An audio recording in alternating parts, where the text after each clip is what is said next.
বাংলাদেশ ভারত ম্যাচের পরে বাংলাদেশের ভক্ত সমর্থকদের মনে কিন্তু একটা প্রশ্নই বারবার উঠছে, ভারতকে হারানোটা আসলেই কি এতটা অসম্ভব ছিল?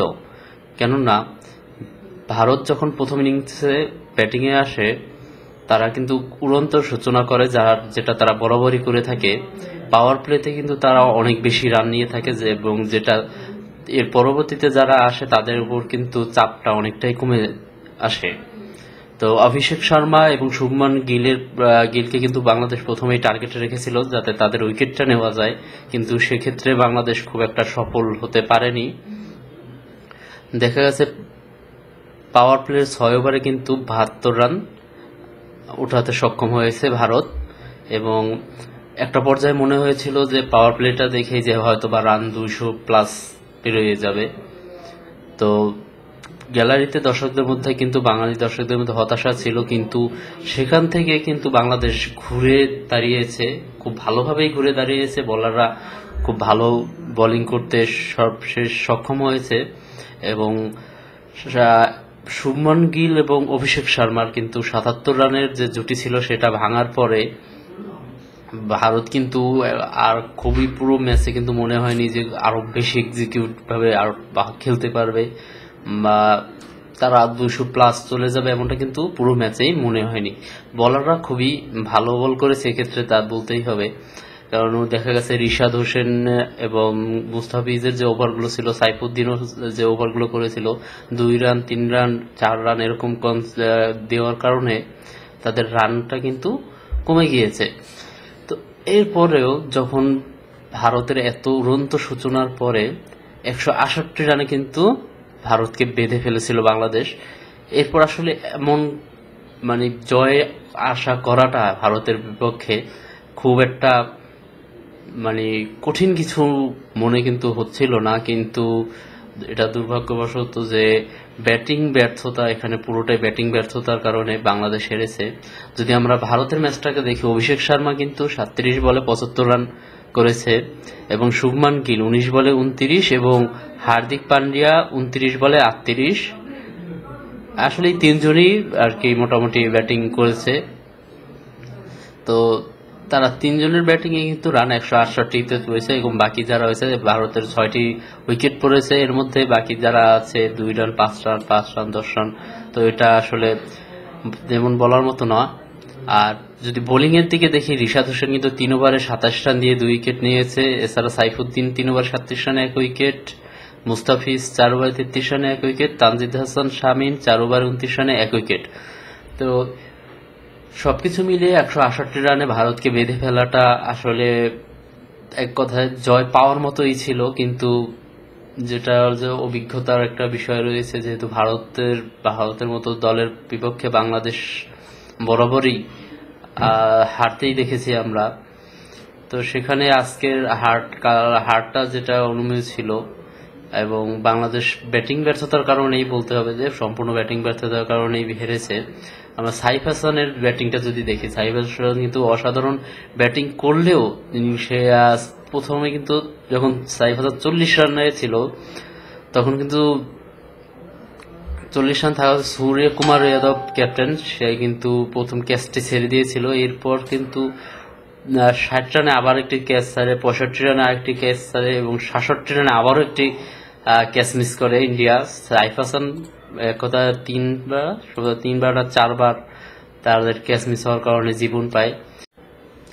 সাইফ হাসানের উপরে অনেকটাই চাপ ছিল, যে কারণে কিন্তু তিনি সেটাকে আসলে নিতে পারেনি। আর 4বার জীবন পাওয়ার পর আর সে পঞ্চমবারের বার সেই সুযোগটা হয়নি। তিনি 51 বলে 69 রানের কিন্তু খুব ভালো একটা ইনিংস খেলেছেন।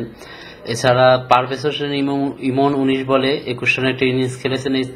আর বাকি যারা রয়েছে, বাকি 9 জনই কিন্তু আসলে খুবই বাজেভাবে ব্যর্থ হয়েছে, এবং তাদের উইকেটের কথা বিলিয়ে দিয়ে এসেছে, এমনই তাদের খেলা দেখে মনে হয়েছে। তো যদি আমরা স্কোর কার্ডটা দেখি, তানজিদ হাসান তামিম কিন্তু মাত্র 3 বলে 1 রান, এবং দ্বিতীয় নম্বর ওভারেই সে 1.2 ওভার বল, অর্থাৎ দ্বিতীয় নম্বর ওভারে যখন তিনি উইকেটটি বিলিয়ে দিয়ে আসলেন যেভাবে ব্যাটিং করতে গিয়ে। তো এখানেই বাংলাদেশ শুরুতে ধাক্কা খাওয়াটা এটা আসলে মনোবল ভেঙে দিয়েছে বাংলাদেশের, এবং বাংলাদেশ কিন্তু এরপর আর এগোতে সক্ষম হয়নি। এরপরে তাহিদ হৃদয় গত ম্যাচে ভালো ব্যাটিং করেছিল, কিন্তু এই ম্যাচে সে তার ব্যাটিং এর ছাপ রাখতে পারেনি। শামীম হোসেন 0 রানে কিন্তু আউট হয়ে গেছে। এছাড়া জাকির আলী কিন্তু আসলে কি বলবো, এখন দুর্ভাগ্যই বলতে হবে, কারণ তিনি রান আউটে কাটা পড়েছে। এছাড়া মোহাম্মদ সাইফুদ্দিন কিন্তু 4 রান করেছে, রিশাদ 2 রান, তানজিদ সাকিব কোনো রান করতে পারেনি, নাসুম 4 রান, মুস্তাফিজ 6 রান। তো সব মিলিয়ে বাংলাদেশ ব্যাটিংটা আসলে মিডল অর্ডারে কিন্তু কেউ দাঁড়াতে পারেনি। আসলে মূলত মিডল অর্ডারটা কেউ দাঁড়াতে না পারার কিন্তু যে ভর্তুকিটা, সেটা বাংলাদেশ হার দিয়ে দিয়েছে। তো এটাই ছিল। এছাড়া শুরু থেকেই ভারত ফেভারিট ছিল, এবং সবাই বলতেছিল ভারতের কাছে বাংলাদেশ এমনিতেও হেরে যাবে, কিন্তু জয়ের একটি আশা কিন্তু বাংলাদেশ তৈরি করতে পেরেছিল বোলিংয়ে। কিন্তু ব্যাটিং এ ব্যর্থতার কারণে আসলে পুরোপুরি সেটা সম্ভব হয়নি, এবং ভারত কিন্তু 168 রান করা সত্ত্বেও 41 রানের বিশাল জয় বলতে হয় এটা, কারণ 41 রান কম নয়, টি-20তে 41 রানের জয় অনেক।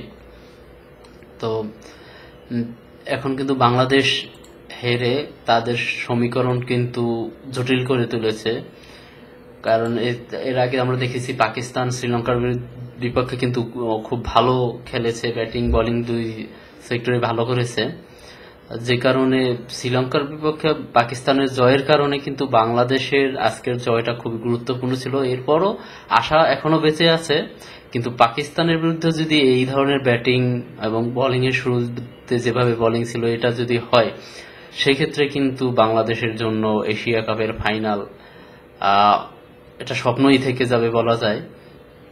তো আজকের ভারতের বিপক্ষে যে ম্যাচ, এবং যদি পাকিস্তানকে হারাতে পারে বাংলাদেশ, সেক্ষেত্রে কিন্তু বাংলাদেশ কিন্তু ফাইনালে চলে যাবে, এবং ভারতের বিপক্ষেই তারা ফাইনাল খেলবে, এবং সেই ক্ষেত্রে কিন্তু কি হবে না হবে সেটা আমরা পরবর্তীতে কথা বলবো। কিন্তু আজকে যেটা হয়েছিল বোলিংয়ে, যে বাংলাদেশ কিন্তু দেখিয়েছে যে আসলে ভারতকে হারানো সম্ভব, তবে সেটার জন্য ওয়েল এক্সিকিউট প্রয়োজন, খুব মাস্টার প্ল্যান প্রয়োজন। সেখানে কিন্তু বাংলাদেশের ঘাটতি ছিল, এবং সব থেকে বড় কথা ব্যাটিং অর্ডারে বাংলাদেশ কিন্তু, যেটা পুরো ম্যাচেই মনে হয়েছে, ভারতের বোলিংকে মোট কথা ভয় পেয়েছে বললে সেটা ভুল হবে না। তাদের আসলে ভয়টাই বেশি ছিল যে তারা কি করে বোলিংয়ে আপনার হার্দিক পান্ডিয়া, জাসপ্রীত বুমরা, বরুণ চক্রবর্তী, অক্ষর প্যাটেল, তিলক ভার্মা এদেরকে কিভাবে ফেস করবে, সেটা নিয়ে আসলে তাদের ভয়। এছাড়া কুলদীপ যাদব কিন্তু খুবই ভালো বোলিং করেছে, তো তাদের ফেস করার যে মানসিকতাটা এখানে বাংলাদেশের কমতি ছিল দেখা গেছে। তো সব মিলিয়ে যে এক্সপেকটেশন ছিল, যে লড়াইটা করার যে মানসিকতা ছিল, সবাই ভেবেছিল হয়তো বাংলাদেশ হারলেও একটু কঠিন লড়াই করবে, কিন্তু সেটা কিন্তু আমরা দেখতে পাইনি। বোলিং এর লড়াইটা ভালোই ছিল, হয়তোবা প্রথমে ভারত খুব ভালোভাবে শুরু করলেও পরবর্তীতে কিন্তু ভারতকে চেপে ধরেছিল বোলিং, কিন্তু বাংলাদেশ ব্যাটিং এ খুবই হতাশ করেছে ভক্ত সমর্থকদের।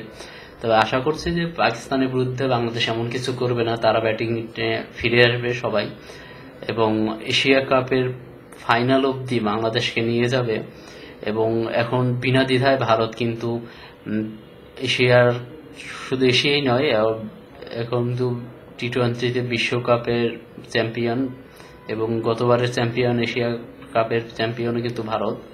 তো চ্যাম্পিয়ন দলের বিরুদ্ধে জয় পাওয়াটা আসলে কঠিন, তারা চ্যাম্পিয়নদের মতোই করে খেলেছে, তো সেই কৃতিত্ব তাদের দিতেই হবে।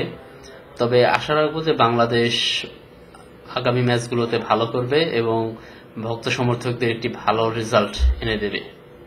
তো ক্রিকেট সংক্রান্ত সকল তথ্য পেতে আপনারা আমাদের ইউটিউব চ্যানেলটি সাবস্ক্রাইব করুন, ফেসবুক পেজে ফলো করে আমাদের পাশে থাকুন, সেই অনুরোধ করছি সকলকে।